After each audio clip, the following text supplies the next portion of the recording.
Hola, bienvenidos a una nueva entrega de la Cumbre de Bienestar Integral. Hoy tenemos con nosotros al doctor Jeffery Martin. El doctor Jeffery Martin es fundador del espacio de la tecnología transformativa. Es un empresario en serie y es científico social que ha dedicado a investigar la transformación social y personal y los estados de mayor bienestar en el ser humano. Él ha pasado los últimos 15 años realizando el mayor estudio internacional sobre la experiencia persistente no simbólica, PNSE, o como se conoce públicamente el bienestar fundamental. Esto incluye estados de conciencia que comúnmente se conocen como el despertar, la iluminación, el despertar persistente, la no dualidad, la paz que sobrepasa el entendimiento, la experiencia auditiva, y cientos de otros nombres. Más recientemente ha utilizado esta investigación para poner a disposición sistemas que ayudan a las personas a obtener profundos beneficios psicológicos de forma rápida, secular, de una forma fiable y confiable. Su investigación comenzó con más de 1000 individuos que afirmaban experimentar el bienestar fundamental. Y esto dio como resultado el primer sistema de clasificación fiable, transcultural y pantradicional para este tipo de experiencias.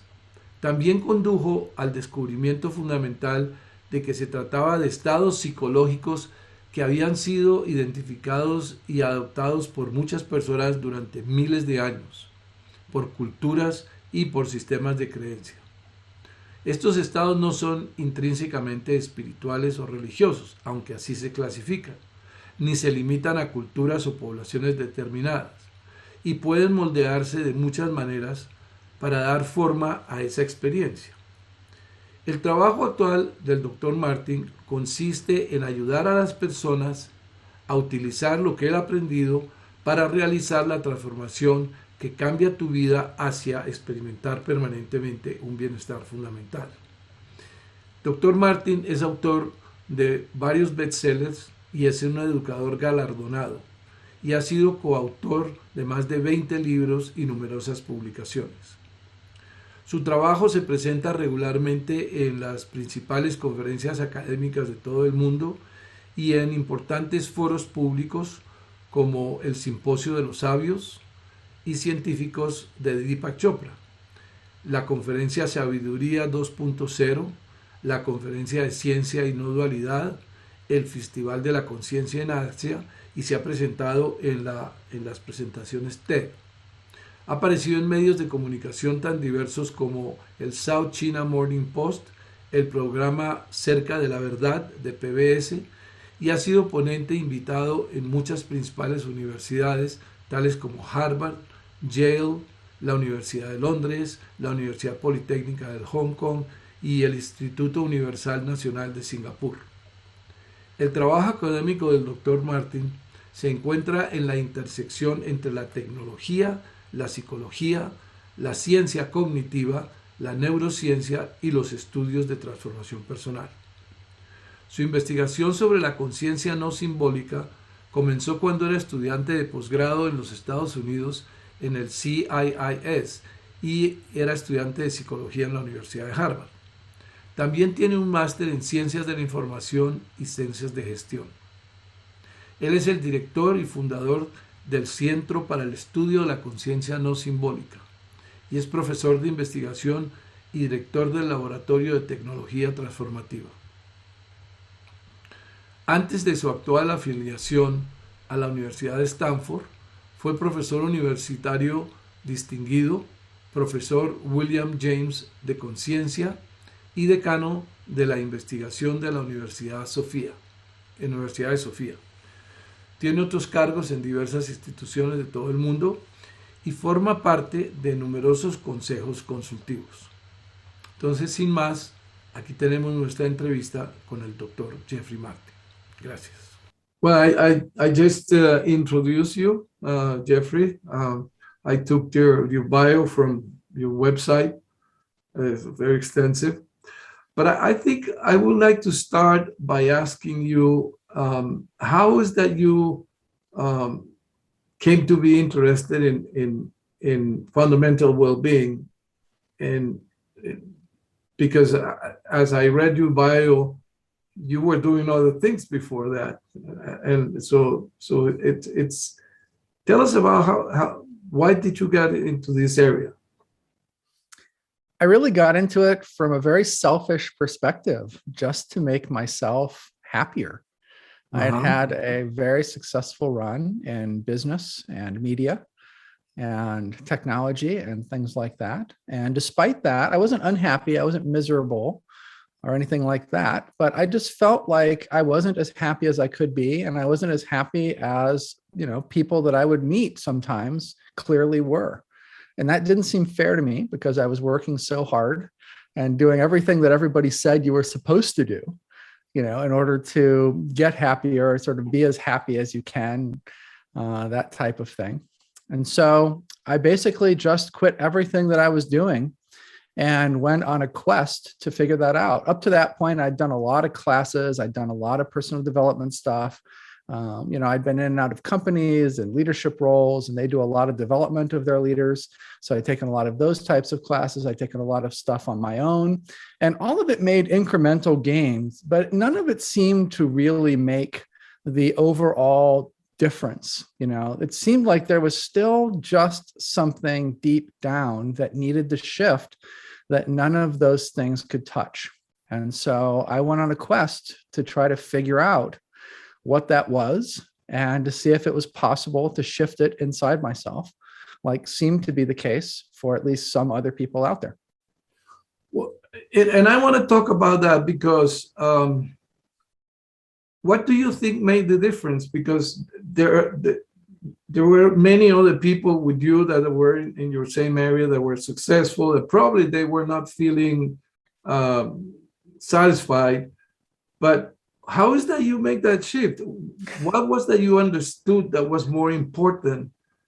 Because it seems that a lot of people have that success that you had the same problem, but they say, nah, I don't know if I want to change. I prefer to be in what I have and not chase rainbows and things like that. So I want to go deeper into what is that you had inside that made you change. I think in my experience, that's not what most people do.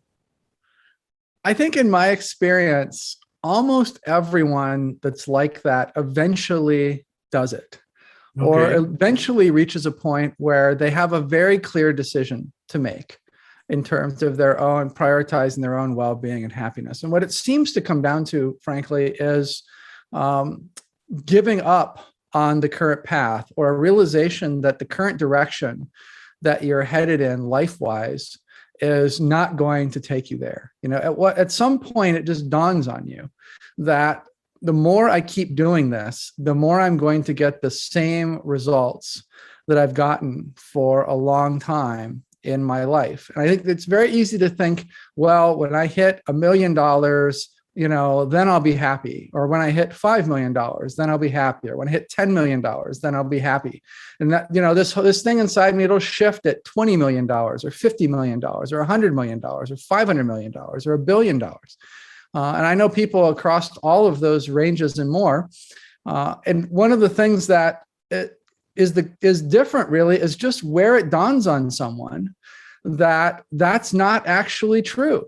And so for me, it dawned on me when I was in my early 30s, really, and I was considering different options, continuing to run my company, or a large multinational company had an extremely generous offer in front of me to do something that I probably would have enjoyed doing at the time. And there was just something about that confluence of events that made me think, okay, now I've got to think, 5 or 10 years out. And at 30, 32, 33, however old I was, 5 or 10, thinking 10 years out is like an eternity, right? And so it's something in me just shifted, and it just sort of clicked. And I was like, hey, wait a minute. Like, what am I really going for outcome wise? Is it, to have $200 million at the end of this? Or is it to really enjoy my life as much as I possibly can? And I realized that path toward that I was on, even though it might get to that $200 million or more, wasn't going to get me to that path of happiness in all likelihood, because I just didn't see that. I knew people who, even back then, knew people who had reached that point, and some of them just kept accumulating and just chose to sacrifice. They had a view that life is suffering. We're here to suffer. There's nothing we can do about it. And so you might as well just accumulate, wealth and power, and then you can do more charity if you want to, or you can just enjoy your yacht more, or whatever it is, right? So that's one direction that people take. And then other people eventually reach the point that I hit, which is, well, let's try to figure out if there is a way there are clearly people out there that are happier than me. Let's try to figure out if I can become one of them. And that probably means getting off this path that I'm currently on, that is producing the results that are very clear for me to see in my own life, very clear for me to see in other people I know's life. And so I think it just depends on someone, reaching that point, and then oftentimes, frankly, hitting their number. People have just a certain number in their head where they think, okay, it'll be safe for me to stop working and to shift and to do this other thing. And that's a different number for different people. And so that confluence just kind of hit me. There was something about considering the future that just made me realize, hey, wait a minute, maybe I should not do any of this. And I should go in a completely different direction and try to figure this out. And at the time I thought, well, I'll just figure this out for a couple of years, and then I'll figure out this, whatever this thing is, get it fixed in me. And then I'll come back to this and just go on with my life. Right. So Here I am, however many years later, 17 years later or more, still doing this. I've never gotten back to that. Right. So that was also part of my decision. I'm like, I don't really have to give that up. I probably just have to, dedicate maybe a couple of years tops, and then I'll have this fixed and I can have my cake and eat it too. So, okay. So you got to that point, you say, I have to find a way to be happy, to be satisfied, that I don't seem to find in what I'm doing. And it's clear you change, and you started researching what will make you happy, what will give you fundamental well-being, or I don't know what you call it at that point. And then what happened? So I'm a big believer in mentors. Most of my success came from people taking time to basically mentor me over time in business or technology or media or whatever it was. And that taught me over my handful of years on the earth up to that point in my early 30s, the value of basically finding exemplars and modeling exemplars, right? Yeah. And so the first thing that I started doing is going out and trying to find these, what I considered the happiest people who were out there, and try to figure out what was different about them. I was smart enough to know that I really didn't have the skills in order to be able to do that. So I went back to school, and at the time I had graduate degrees in like management and technology and stuff like that. But I didn't have anything scholarly. I wasn't able to do actual scientific research. I was able to do business research or technology research. And I did have some research training, but that's very different than scientific training. And so I realized that if I really wanted to get at this answer, I was going to have to get the scientific skills that were able to really sort of apply the modern scientific method to this, so that I could get a believable and usable answer. Because remember, this was for me initially, right? Now, thousands of people have used this or whatever, many thousands. But at the time, I was just thinking, I was just a type A, an extreme type A person.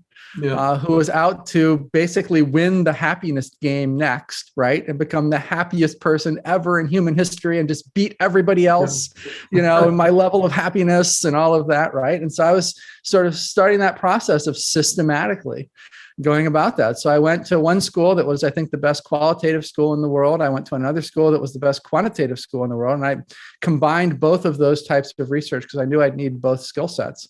And then I started finding the happiest people that were out there and studying them. So how did you at that point in your life define who was the happiest people in the world? I think that's important too. Because let's say in the same situation someone is, it says, okay, I am going to look for the happiest people. Most people will look for people that have the yacht, the car, the Right. wife, the money. Right. How do you go about to define what was the most happy people in the world? You know, you're so right. I think one of the problems with not having had, you know, all the stuff is that people always assume, well, I'll be happy when and if I have that, right? And so my path to happiness is clearly getting the car, the house, the whatever it is, right? The career, the recognition, the whatever it is that they're looking for, whatever they think will make them happy. And the problem is, of course, you know, most of the population never gets that, right? And so they can live their whole life thinking, oh, well, I never had a happy life because I was never able to get that Ferrari, right? But the problem is, by the time you're on your third Ferrari, you kind of get the hint that the fourth Ferrari is probably not going to do it for you, right? And those types of ideas go out the window, really, at that point. And it's kind of a crisis, you know, it's kind of an internal crisis that a lot of people never hit because of this sort of materialist, you know, doctrine of what people will think will make them happy. Yeah, let me stop you there because I think this is a very important point. Most of the people that I heard, and we're going to talk about that because you interview a lot of people, but most of the people I heard they have this type of transformation is because they have the experience of the Ford Ferrari and they say the monk that sold his Ferrari.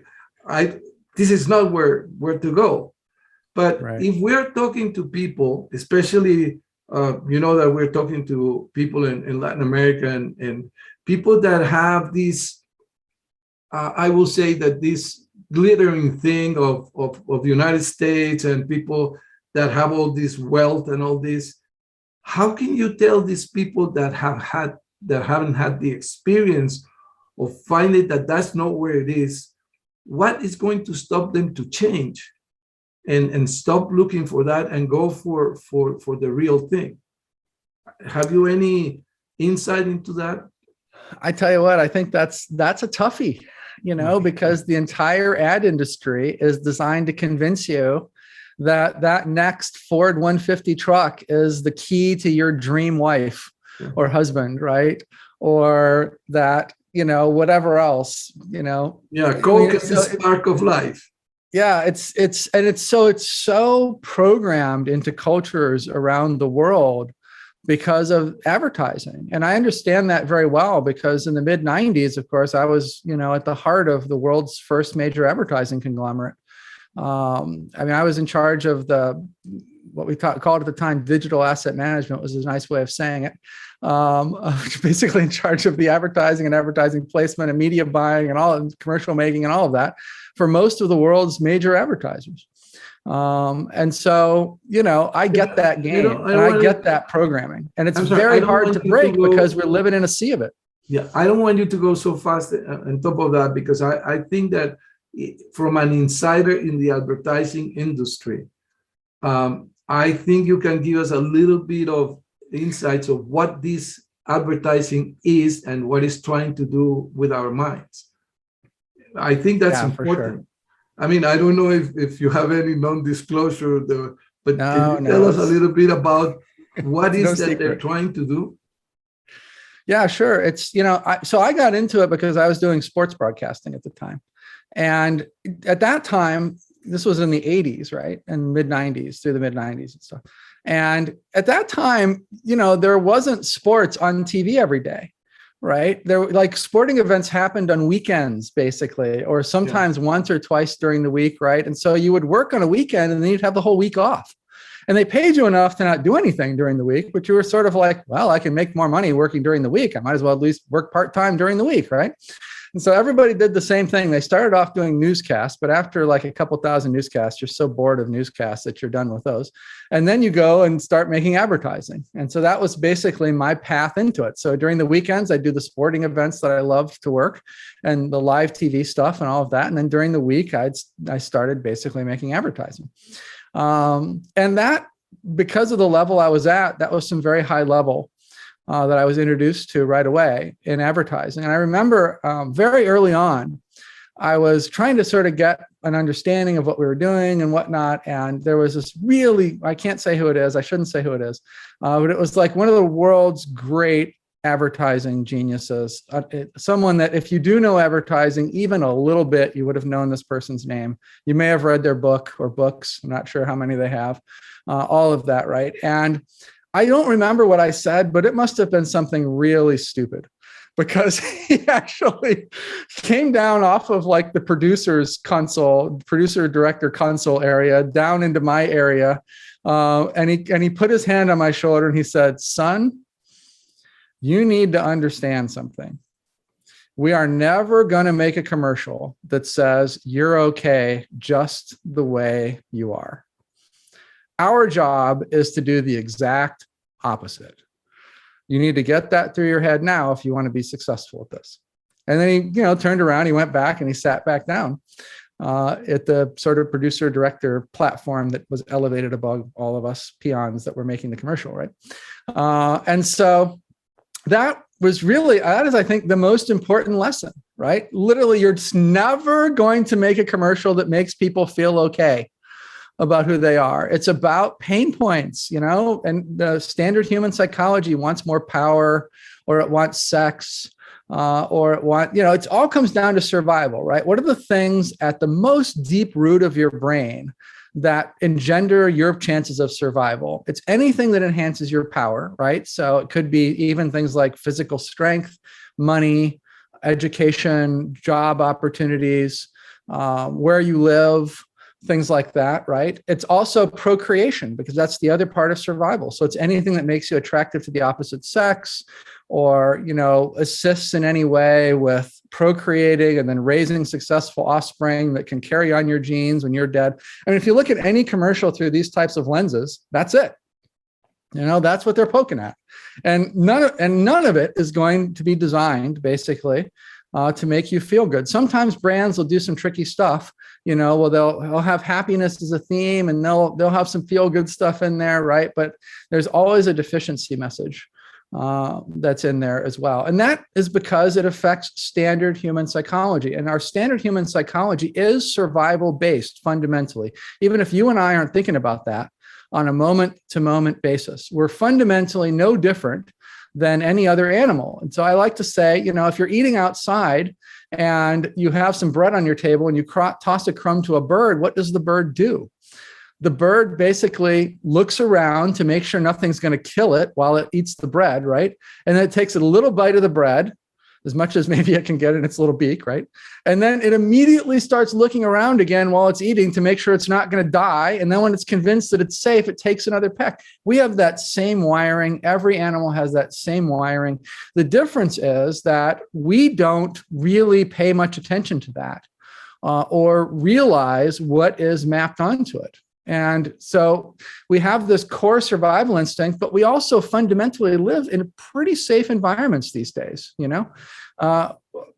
It's hard to starve in, the modern world, especially the modern developed world, right? I mean, in fact, most of us are trying to lose weight. Right? It's like the exact opposite problem that we have. Like obesity is a killer, right? Not starving.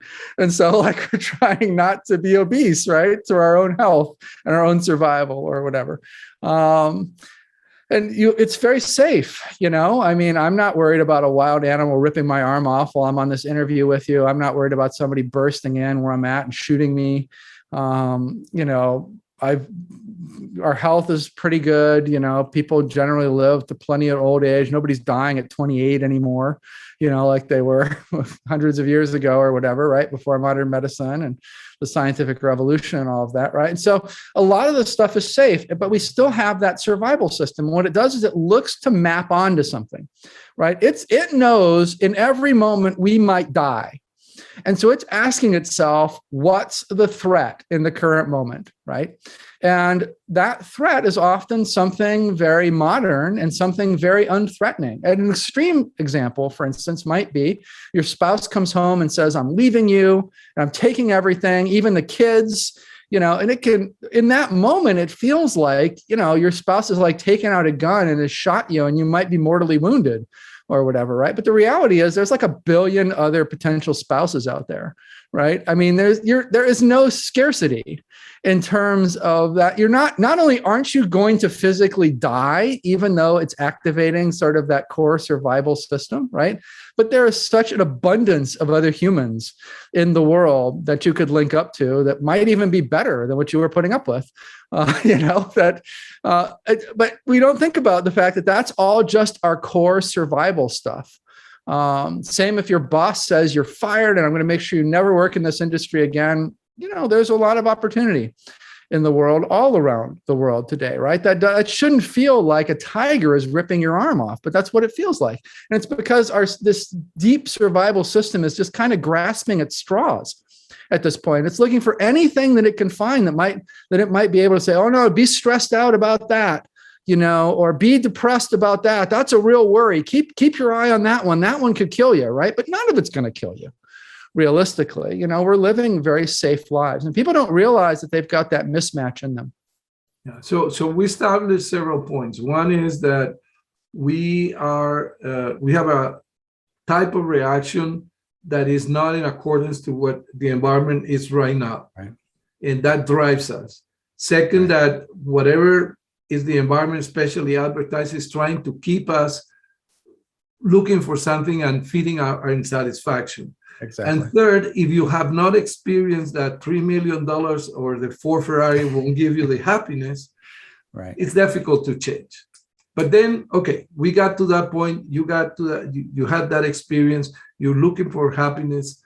And now, what did you find? Well, what I found was that we're basically wired for a very, very, very, very old type of human life in our nervous system. And so, we're still wired like that bird, right? But we're not living like that bird. Now, if we were in a tribe in the Brazilian rainforest or something, probably this old wiring is appropriate. But it's not appropriate for us living modern lifestyles. And so it turns out that there's a rewiring that can occur in the brain that basically is like a modernizing update for humans in their current environment. And it makes a lot more sense to live from that place. And when that wiring kind of makes its switch and shift, what happens is instead of having your psychology built on this old survival stuff with fear and discontentment, and it's always kind of looking for what it can map onto the survival thing and worry you about and stress you out about and whatever else, something very different happens. Instead, your system looks around and goes, oh, everything's actually pretty okay. And it builds your moment-to-moment experience on top of a sense of what we call fundamental okayness, instead of on top of a fundamental discontentment that it thinks is needed to keep you alive, but was never needed to keep you alive, probably, unless you had like a really rough childhood with, no parents or horrible parents or, something like that. But certainly from a certain age on, when you could take care, at a minimum, when you could take care of yourself, wasn't needed, right? Mm-hmm. And so this is the big difference. And that fundamental sense of okayness and sort of a fundamental sense of well-being and just things being okay is the big change.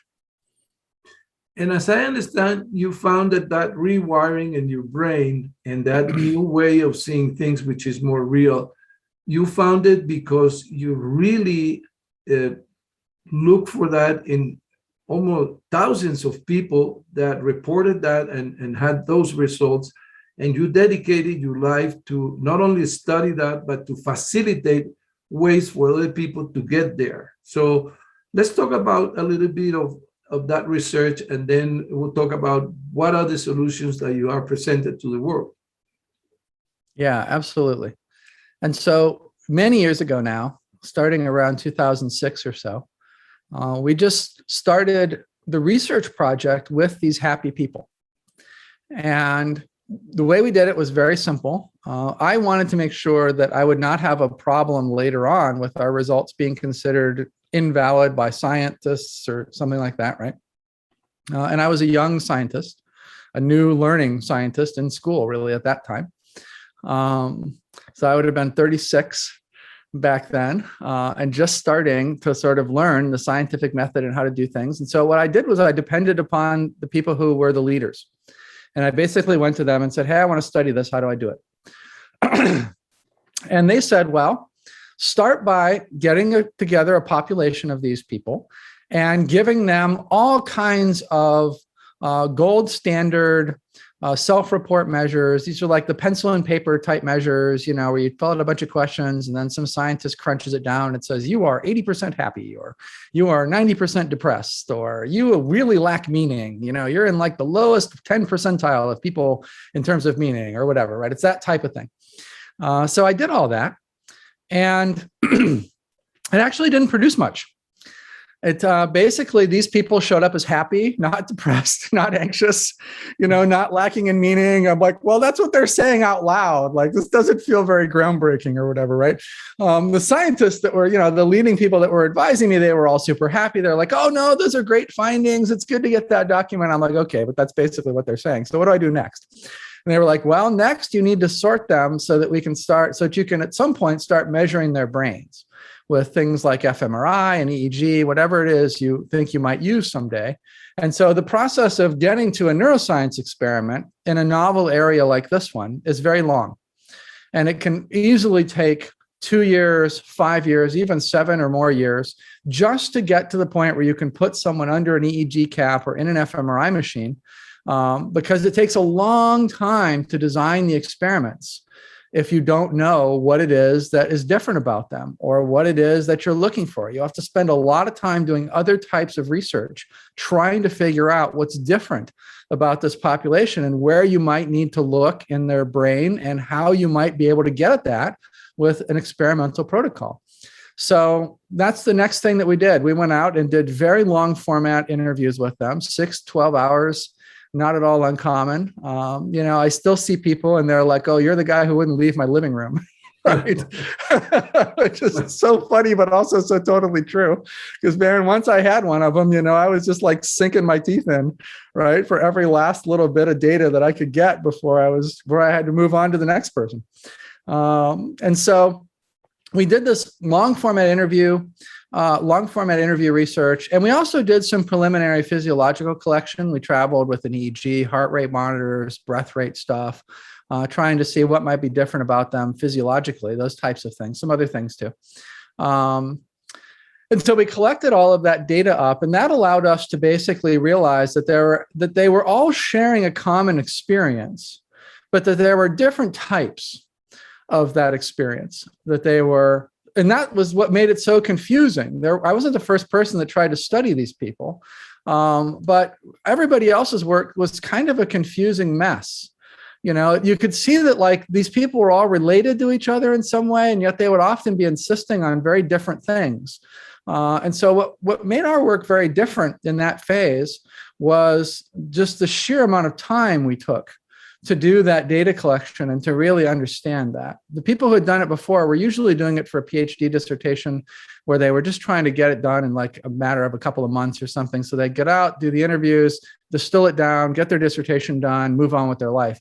Whereas we really wanted the answers to this stuff. And so that led to the world's first really sort of taxonomy or classification system of the internal experiences of people who experience this shift and the different types of it and stuff. And then once we had the types, we could then refer them to, I don't do fMRI work, so we would send them to partners to get fMRI work done. I did do EEG, so we did some EEG, some other people did some EEG, but we were able to get those experiments designed and really, see what was going on in the brains of those people. And that's what allowed us to see, oh, okay, this is a shift. And it all made sense. If you really understand the brain and you listen to what people are saying, and then you look at the changes that occur in your brain, you're like, oh my God, that just makes so much sense. Okay, so let me stop. So the first thing you did is you found people that they say they were happy, they were calm and everything. And then the first thing you did is that you did the studies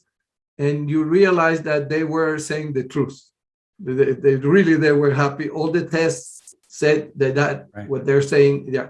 So now you know that these people are happy, they're free, they're all they say.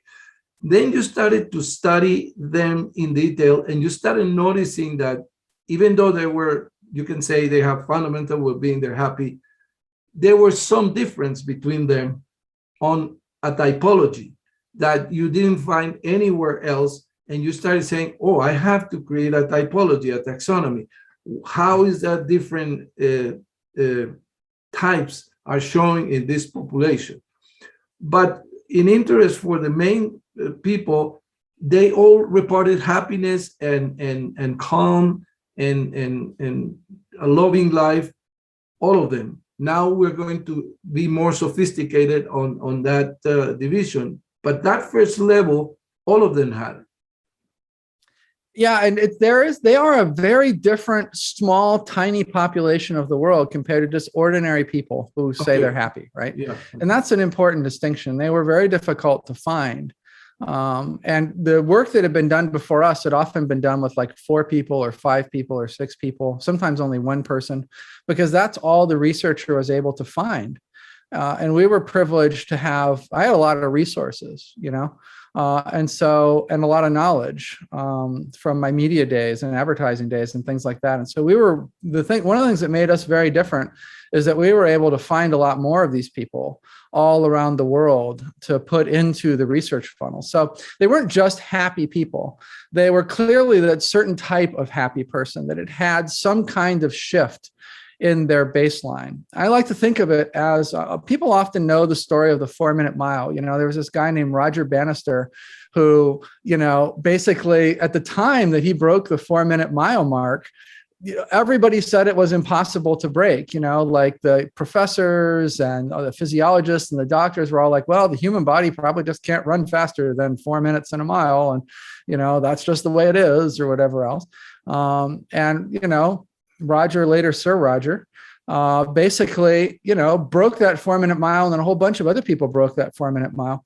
What we have found from a science standpoint is that for a long time, science has believed that there was the equivalent of a 4-minute mile in well-being, because 99.9% of people, or 99.5% of people or whatever, basically that was true for them, right? Just like most people couldn't run a mile in less than 4 minutes. Once upon a time, right? Now, I don't know what they're up to, but I'm sure it's way below 4 minutes. Now it's a requisite on field and track in universities. If you cannot do it, you cannot participate. That makes sense. You're a slowpoke, basically.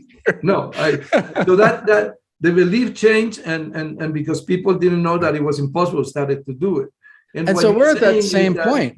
We're at that same point with well-being. Yeah, this capacity of having well-being, living life in harmony and peace and happiness is something that we thought it was impossible, but you started to find you're the breaking the 4-minute mile. You started to have it that is possible. Anyone can do it. And what's amazing is people will come into our research protocols classically happy, right? Like I remember in our very first pilot with 6 people, our very first pilot experiment many years ago. We picked 2 very happy people, 2 average happy people, and 2 like suicidally depressed people. Half men, half women, most in America, but a couple overseas. So we were trying to get some diversity in there. And one of the happy people was one of the first people to have this shift. And she said, I don't even know how to explain or talk about this, because when I came to you, when you asked me, I was like, yeah, I'm a totally happy person. Like I'm as happy as you can possibly be. And now I realize by comparison, I was miserable. Like there's this whole other level of happiness and well-being that I experience now that I never even knew was possible before. And so that's a lot of what we're dealing with there. It's sort of these cultural norms where even people who think that they're very happy actually are so short of what's actually possible in terms of human well-being and happiness. But this isn't widely known yet. Yeah. They can have such a better and more amazing life. Like she's had an incredible life, in the years since then. She's stayed in touch, with us and been super grateful and all of that, right? And that's possible, we think, for anyone.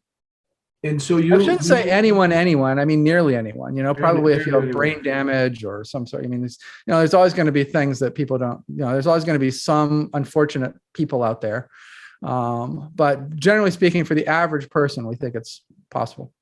So what you're saying is that you started studying these people and you created a protocol, a way to go to anyone that, like you say, you choose happy, non-happy, and even suicidal people. You apply the protocol and they transform themselves. You talk about a flip, and you mentioned the flip 2 or 3 times. Can you take a little bit of time and explain what that flip, what do you mean by that flip? And I also know that you, in your book, The Finders, you talk about the concept of non-persistent symbolic experience, and you call it fundamental well-being. So talk about what that flip is. Yeah, sure. That flip really is a shift that occurs in your nervous system where you're sort of like saying goodbye to the old wiring that isn't relevant for the modern world and hello to what really is relevant to the modern world. And what happens experientially for that is a shift deep down to a sense that things are okay instead of fundamentally not okay. Now, that doesn't mean that you're not functional, right? If a gunman does burst in here, right, I'm going to be able to act appropriately. Right. So it's not like I'm going to be like, oh, everything is so perfect. Look at that gun. Oh, he's going to shoot me. This is the best ever. Right. I mean, you're still realistic and you're still able to, function appropriately in the world and stuff. But your experience of the world is very different on a moment to moment basis because it is built on the sense that things are at a deep level somehow still okay. Even if something in your environment seems less than okay, even if it needs attending to, fine, you attend to it. But there is this sense of things being okay. And with that comes oftentimes a very deep sense of peace. Now, the temporary and the persistent thing is actually a little tricky because one of the things that happens is depending upon the type of this that someone lands in, so to speak, or someone enters into, they might enter into sort of a very shallow version of it or a very deep version of it. And if they enter into a very deep version of it, that sense of okayness is very forward in their life. And that sense of peace that they get from that and all of that is very forward. It's basically in the foreground of all of their experience. Again, not in a way that's non-functional if a gunman bursts in or something like that, right? But just in a way that kind of infuses every moment of their life, which feels amazing. Right? I mean, there's really no two ways about it. That just feels absolutely incredible in terms of your way to live your life. And why live your life with a background sense that's often a foreground sense for many people that, many things are wrong in this moment. I've got all these goals because this is wrong and this goal is designed to fix this one and this is wrong and this goal is designed to fix that one. So in your mind all the time, it's like, oh, everything is broken and I'm running around and I'm trying to fix or optimize this because this isn't as good as it could be. Like, what the heck kind of way to live is that, right? Versus, things are pretty great. There's just peace. And could I be a better, scientist? Sure. Well, I'll work on being a better scientist, but I'm not going to be like depressed and stressed out about it and stuff while I'm working on being, what good does that do me? Right. Either way, I'm going to improve, right? Why not be happy while I'm improving versus not? So you have this shift that really can bring that very forward. Now, one thing that's very confusing to people is that on a more shallow end, oftentimes that peace remains and that okayness remains more in the background. And so what will happen is, something will happen in their environment. Let's say their spouse does come home and say, I'm leaving you and whatever else, that'll produce sort of in their foreground of their experience, like a, oh crap, kind of moment, right? And they'll have whatever emotions they have around that and whatever else, right? But if they pause in that moment, if they're in fundamental well-being and they pause in that moment, they look deep at the base of their psychology, they will still see that somehow paradoxically, their nervous system is still like, well, you know what, everything is still pretty much okay. But it's in the background. It's not in the foreground like it is for someone that's sort of in a deeper spot with fundamental well-being. So there is this gradient as well. And that can fool people. People might think, oh, I'm coming in and out of fundamental well-being. I'm not really in it. When in fact, they are in it. They're just in a more shallow version of it. If they would just take a moment and look inside themselves. And here's a fascinating thing that we've learned in the last year and a half or so. Because we've been able to make our protocol more widely available, a lot of people that have been seeking this type of thing took it. Now, these are people who have done a lot of other stuff. They've done a lot of meditation. They've maybe gone on a bunch of retreats. They've really been hardcore spiritual seekers in many cases, or hardcore personal growth, personal development type people in many cases. But they're people who have done a fair amount of work on themselves. And what they've assumed in coming to us is, I'm not in fundamental well-being. But it's like they didn't know that it could be shallow and sitting in the background all the time. Nobody ever said to them, hey, take a minute and look in the background and ask yourself, if you just, set a timer and, 10 times today, you just randomly look in the background and ask yourself, does it feel like things are fundamentally okay? And they are. Guess what? You're in fundamental well-being.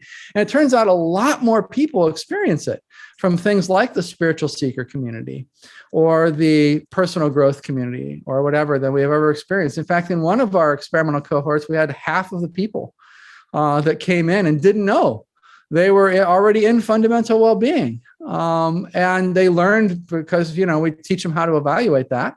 They learned like, oh my God, I've been in this for 6 months or 6 years or 20 years or whatever else. And I didn't even know it. And so now we really think that a lot more people experience this. It wasn't, if that 50% is a bit of an anomaly number, it was usually like 20% of people or 30% of people, but that's still a lot of people who don't know, right? Yeah, so many ways I want to go now, but I just want to, one thing that I want to mark is that we might have this idea of enlightenment or, total realization like something impossible, but we don't understand that is our very nature, and it's close to us.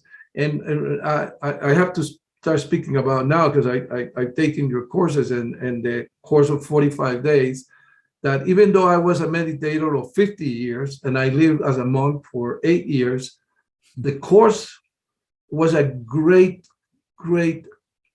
eye-opener for me, because I was able to survey a lot of ways that not necessarily I did, because I was fixed on one type of meditation and one type of, but so I think we have come to the moment in which you need to explain, what are you practically doing for people? You're offering a course that is called the Finders, and then you offer a course that is called 45 Days. And explain that, please. Yeah, absolutely. So basically, the day came in our research where we wanted to get what's called A/B data, which means pre and post data, which means, up to that point, we had post data, right? So we would find people who were in fundamental well-being and we would research them and we would ask them, hey, what were you like before fundamental well-being? But we didn't have actual data about what someone was like before fundamental well-being, right? And so just as a course of doing science, naturally the day comes where you're like, okay, it's time to see if we can get both the before data and the after data, and maybe as a bonus, the during the transition data, right? And so we began to work on protocols that would produce that for us, initially in our laboratory type environment. And we had, of course, an enormous amount of data on what worked for people all around the world by that point, what had worked for over 1,000 people, basically. And so that's what we dug into. And we were able, through that, to see something really important. And that is that, first of all, it's important to recognize that we are all standing on the shoulders of a lot of other people, right? And so, not everything I'm wearing, everything I ate today, right? It all depends not just on the people who made it, but on the people who figured out how to make the last version of it, and the version before that, and the version before that, and the version before that, stretching back thousands of years to people domesticating crops for the first time and whatever else, right? I mean, I think in the modern world, we don't really appreciate our dependency, or just how much human time, knowledge, and effort has gone into everything that we use every day, and how interdependent we are upon all of these people and their contributions. And that's been the same for us in this research, And so as we were looking at what worked for people, a lot of what worked for people was stuff that had been refined in some cases by religions for over 1,000 years, and worked on by countless people over the years, different forms of meditation and stuff like that. Other things were based on cognitive science. They were way more modern, in some cases even new. And some things were based on positive psychology, which is new within the last 20 years or so as well, right? But we basically, as we built this protocol, were able to see what did and didn't work for people. And what the surprising thing for us was that there really wasn't that much that worked. Although people did a lot of stuff, there was really just a handful of stuff that actually worked for people.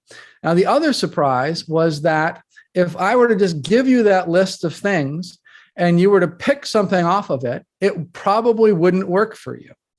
And so it's not like just knowing the list of the top 20 things and picking the one off the top was going to just be the work for everyone. It turns out lots of people had tried lots of successful things, and it's only one thing had worked for them, or maybe something had shifted them a little, and then another thing had shifted them a little bit more and sort of taken it the rest of the way. So it was very clear, first of all, that there were very few high quality methods actually out there.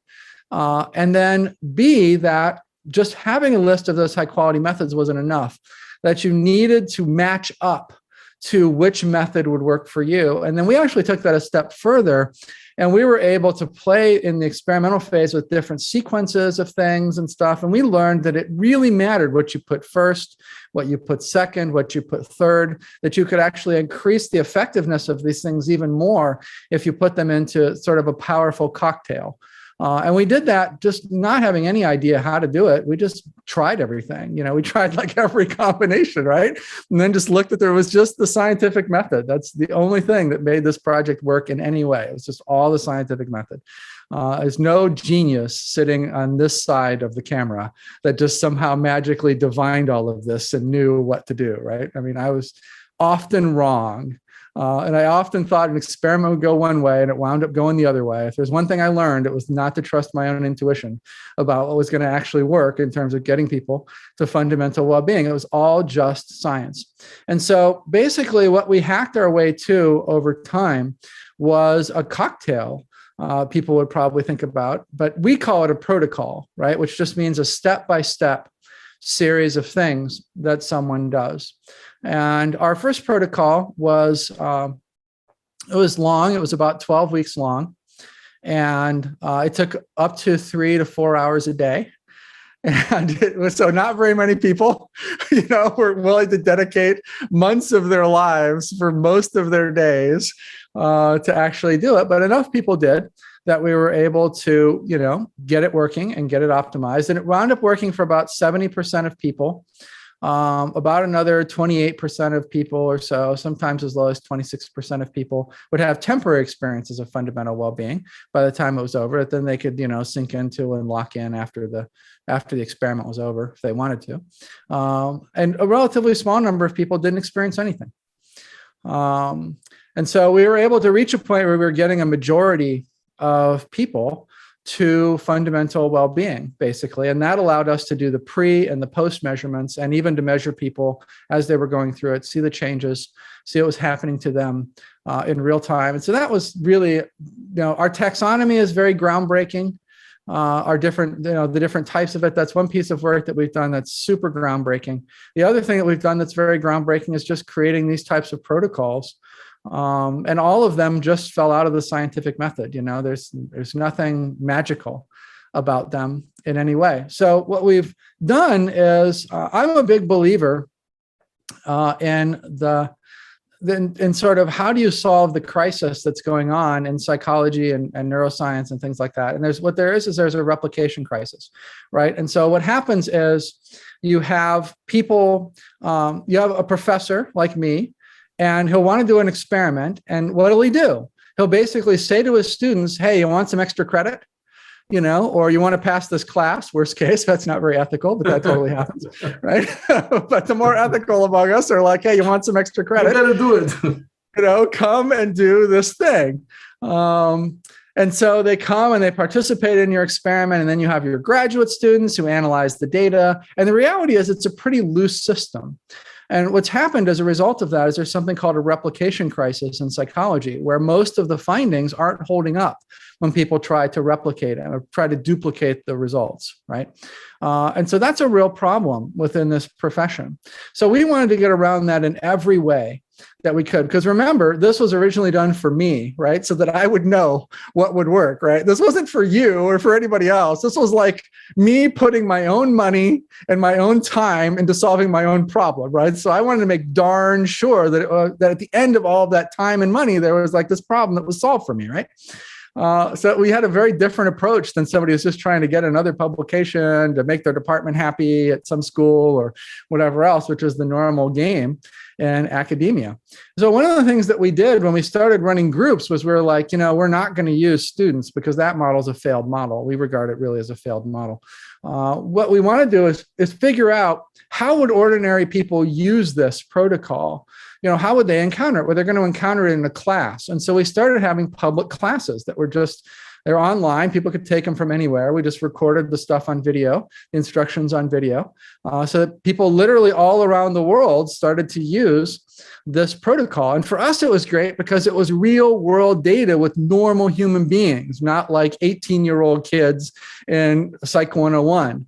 Or something like that, right? And so it gave us much richer, much more valid data on thousands of people all around the world over the years in a setting. And it was win-win because the people could take and use this protocol that otherwise they would have never had access to unless they happened to be sitting in my Psych 101 class or something, right? And we got the data from real human beings who from their perspective, were taking a class trying to actually do something instead of just trying to make their professor happy, sort of half-heartedly doing whatever, or so on and so forth. You get the idea for how that unfolds. So it was really sort of this win-win thing. And we've just continued to do that. We've continued to collect that data over time. We've continued to keep these protocols out there. And it's very exciting because now it's being translated into new languages. It's been translated into Japanese, for instance. We had somebody working on the Russian translation of this, right? And the cool thing about you is you've decided to work on and complete the Spanish version of this. And so that's really awesome. So we've got, so you said, talk about broadly what you're doing. So that's one thing. That's the transition, right? That's getting people there, which I think is, super important. And to us is routine. I know people hear that and they're like, come on, it's impossible to make that transition. It's not, where it's like so normal for us. Now it's just graduate students that pay attention to that data. I don't even look at that data anymore because it's so boring. It's just always the same. It's just so easy to transition to this thing, it seems like. So where I spend my time these days is mostly working on what happens after you transition. And so we've got other programs for that, because once you transition, you're then, kind of experiencing life in a very new way. And it's helpful to know how to optimally adjust your life to that. And so there's all sorts of very helpful things that you can learn to not have to reinvent the wheel. It's kind of like a whole other psychological development. There's like psychological development for sort of normal egoic humans that has been beat to death, over the years by tons of scientists. But this type of psychological development for finders, it's very new. And so that's an exciting area to be able to pioneer and learn about every day, So we have this protocol is called 45 days. That's the one that I took and many others. We're having a Spanish license from you, and we're part of your work, and we'll continue with other courses that you bring.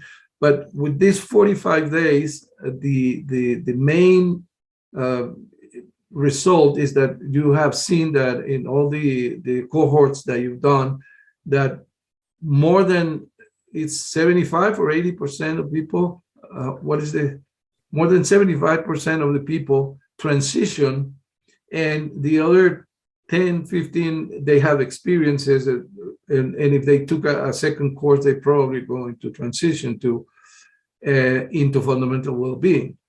And that is something that we have seen in how many cohorts that, or how many people have gone through this program at this point?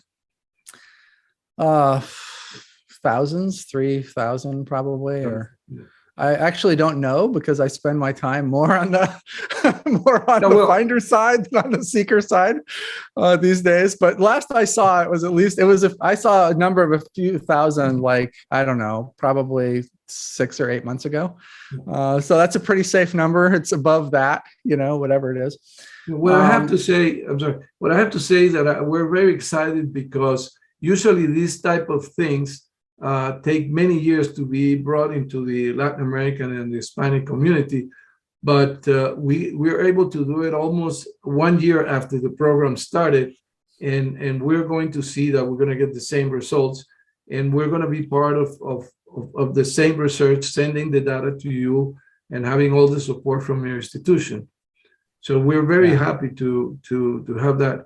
I don't know if you want to say, if you can, address the Latin American, if you have any special, have you seen any data from Latin American people that are different, that show some difference? No, we've had people take it from there, and it's just folded in and normal like the rest of our data.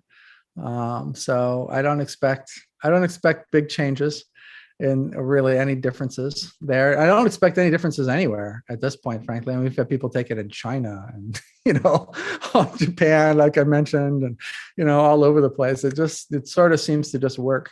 Again, because we're standing on the shoulders of God only knows how many millions of people that have, worked on pieces of this problem before we were able to pull these pieces together into this, more functional framework.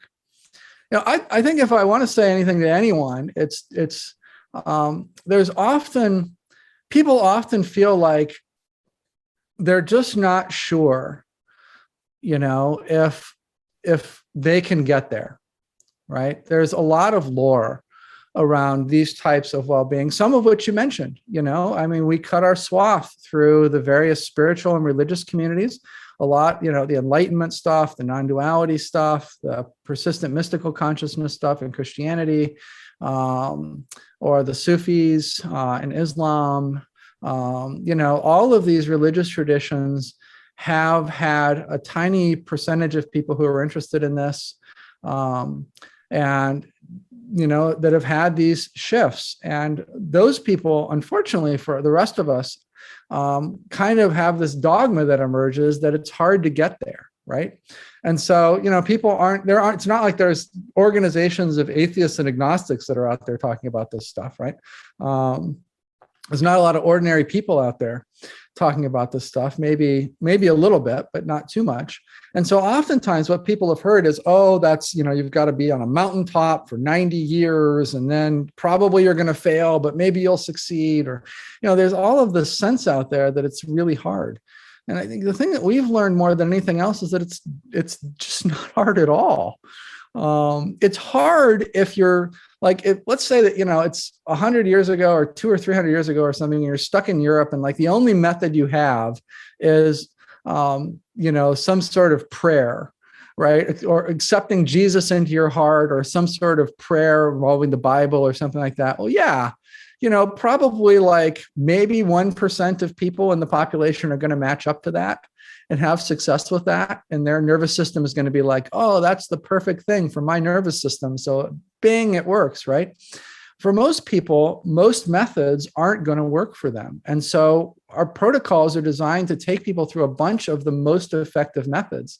And it's really just matching them up to the one that works for them. There has been a growth in this, and it has gotten a lot less hard to get there since about 1996. And if you think about what was happening in 1996, that was kind of an inflection point for information sharing on the internet. And so you had methods becoming more exchanged and more known. And that's, of course, just increased exponentially since then. And so to us, we really feel like anyone can get there. Again, as long as they don't have some severe mental disability or, something physiological or whatever that prevents them from getting there. But an ordinary person can absolutely get there. It's just a matter of finding the method that works. And that's more or less the process that we optimized, to go from A data to B data to do that data collection. Just like it worked for us in the lab, it's worked for people all around the world. And we think that it can really work for anyone. I think it's tragic when people allow their beliefs around this being too hard or whatever else to get in their way of what could otherwise be an extraordinary life. I wish people would not limit how amazing their lives could really be, because this is one area and this is another area, just like it has in healthcare and so many other things, where science is really revolutionizing that if they would just use it. Okay, Jeffery, I think that's a beautiful message to end, that everybody can do it. And thank you for dedicating your life to this. I know you did it for yourself, but you could have kept that for yourself, and that's not why you do it. That's true. Thank you very much. The mission definitely changed at a certain point after, for sure. Thank you very much.